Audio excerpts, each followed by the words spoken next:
ठेवू नये का? म म्हणजे मराठी मुळा सण, क म्हणजे कणखर वारा, र म्हणजे रंगीबेरंगी तिळगुळ, स म्हणजे संगीतमय वातावरण, क्रा म्हणजे क्रांतीची मशाल आणि त म्हणजे तळपणारं तेज ज्या सणात पाहायला मिळतं तो सण म्हणजे मकर संक्रांत. आणि या मकर संक्रांतीचं औचित्य साधून मी एकच सांगेन माझ्या सगळ्या माता माऊलींना, बोलण्याने आपुलकी वाढू द्या कणाकणाला, बोलण्याने आपुलकी वाढू द्या कणाकणाला आणि समृद्धीचं वाण द्या संक्रांतीच्या सणाला. आज मला आनंद वाटेल त्या गोष्टीचा की ज्या स्वतःसाठी कधी वेळ काढत नाहीत पण वेळ काढून आला त्या सगळ्या मातांसाठी टाळी. जी स्वतःसाठी कधी जगत नाही आणि शेवटच्या क्षणाला गेल्यानंतर तिला वाटतं मी माझ्यासाठी जगलेच नाही. सगळ्यांसाठी वेळ दिला, सगळ्यांच्यासाठी राबले, रांधा वाडा उष्टी काढा कपाळावर गोंधळ, सारा गाव राबण्याचा मिळतो तिला आनंद. स्वतःचं हसू कधीतरी मिटून घेतलं, स्वतःचं बोलणं कधी दाबून ठेवलं, स्वतःच्या स्वप्नांची कधी राख रांगोळी झाली जिला कळाली नाही तिला माता म्हणतात.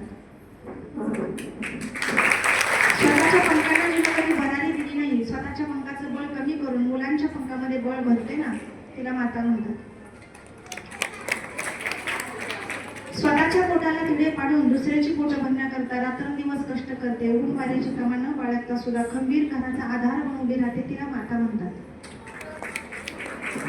आणि ही माता काय असते, ती आई काय असते, ती माऊली काय असते, ती जननी काय असते ही आई झाल्याशिवाय कळत नाही.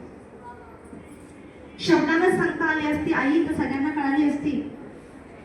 ती सांगण्याची गोष्ट नाही, ती अनुभवण्याची गोष्ट आहे आणि ती आजच्या मुलांना कळत नाही, ही दुर्दैवाची गोष्ट आहे.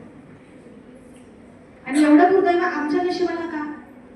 शास्त्र वर्णन करताना सांगतं का बरं मॅडम, मुलगी भाग्यवंताच्या घरी जन्माला येते, कोणाच्याही घरी नाही. आणि एका कन्येपासून सुरू झालेला तिचा प्रवास, एका कन्येपासून सुरू झालेला तिचा प्रवास एका आजीच्या भूमिकेपर्यंत जाऊन थांबतो, पण त्याच्यात ती कुठेच स्वतःची नसते. आणि वाईट मला या गोष्टीचं वाटतं की ज्या वेळेला ती आई म्हणून उभी असते, तिच्या आयुष्यातलं सगळ्यात महत्वाचं नातं असतं ते आईचं असतं आणि त्या आईच्या आईपणाला समजून घेणारी जर मुलं नसतील ना तर तिला मेल्यामुळेही मेल्यासारखं वाटतं. मला तुमच्याकडून टाळ्यांची अपेक्षा नाही, मला तुमच्याकडून बदलांची अपेक्षा आहे. पाणी तेव्हाच स्वच्छ होतं जेव्हा तळाला जाऊन घाण बसते, ते पाणी नितळ होतं. तो का म्हणे पाणी पाताळ पाणी तळाने अंतकरण एवढं स्वच्छ ज्या माऊलीचं असतं तिला आई म्हणतात. कुठल्याच प्रकारची कटुता तिच्या मनात आणि अंतकरणात नसते. आज या मुलांच्याकडून काय पाहायला मिळतं सांगू? आज मुलगी आईला म्हणते तुला काही कळत नाही, तुला नीट वागता येत नाही, मुलगा म्हणतो तुला नीट बोलता येत नाही, ती वेगळी आहे, ती गडबड करणारी आहे, तिला काही सुचत नाही, तिला काही आठवत नाही, तिला बोलण्याचं भान नाही, तिला काहीच करता येत नाही, तिला काहीच करता येत नसते. तर तू इथे असते का? जरी ती अशिक्षित असली, जरी ती अडाणी असली, तिला वागता येत नसेल, तिला बोलता येत नसेल, तरी आज सगळी व्यासपीठ तिच्यापर्यंत पोहोचू शकत नाही. एवढं ज्वलंत व्यासपीठ कोण असेल ना संस्कारांचं तर तिचं नाव आई आहे.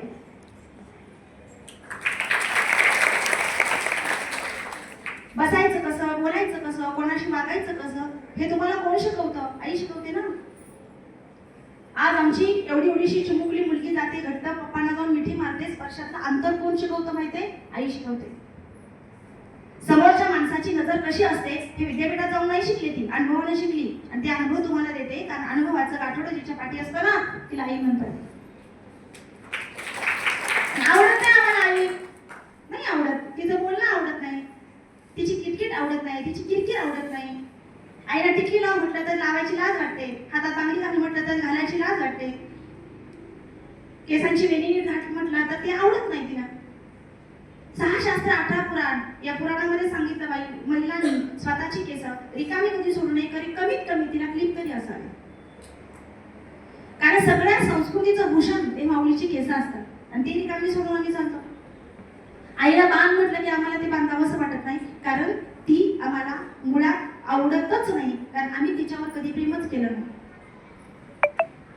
तुम्हाला आठवतो तुमच्या आई संध्याकाळी 6 वाजता कधी आरशासमोर उभी राहिली, स्वतःचा नटापटा करते, तिला तोंड धुवायला सुद्धा वेळ मिळत नाही. सकाळी पहाटे 5 वाजल्यापासून संध्याकाळी 12 वाजेपर्यंत तिच्या हाताची कामं चालू असतात, तिला स्वतःसाठी वेळ नाही. ती तुम्हाला जेवला का 10 वेळा विचारेल. तुम्ही कधी विचारलं काय जेवलीस का ग? विचारलं का कधी? मी एक सांगू तुम्हाला, घड्याळाची किटकिट हे टाइम मॅनेजमेंट शिकवतं, पण आईची किटकिट ही लाईफ मॅनेजमेंट शिकवतं. आई किटकिट करत असेल 10 वेळा, पण सांगते ना वेळोवेळी. आई सांगते वेळोवेळी, पण आम्हाला ती आवडत नाही, तिचं बोलणं पटत नाही, तिचं बोलणं रुचत नाही, कारण तिच्या बोलण्यामध्ये तथ्यपणा आम्हाला वाटत नाही. पण एक वेळ अशी येते, एक क्षण असा येतो जेव्हा ती इथं नसते, ती कुठंच नसते. कधी बोललात का तिच्याशी जाऊन प्रेमाने? बॅग हातातली खाली ठेवली की आमचा पहिला प्रश्न असतो, जेवणाला काय बनवणार आहेस? आणि नक्कीच ते तुमच्या आवडीचं असतं, नक्कीच ते बाबाच्या आवडीचं असतं, नक्कीच ते आजी आजोबांच्या आवडीचं असतं, पण कधीच तिच्या आवडीचं नसतं.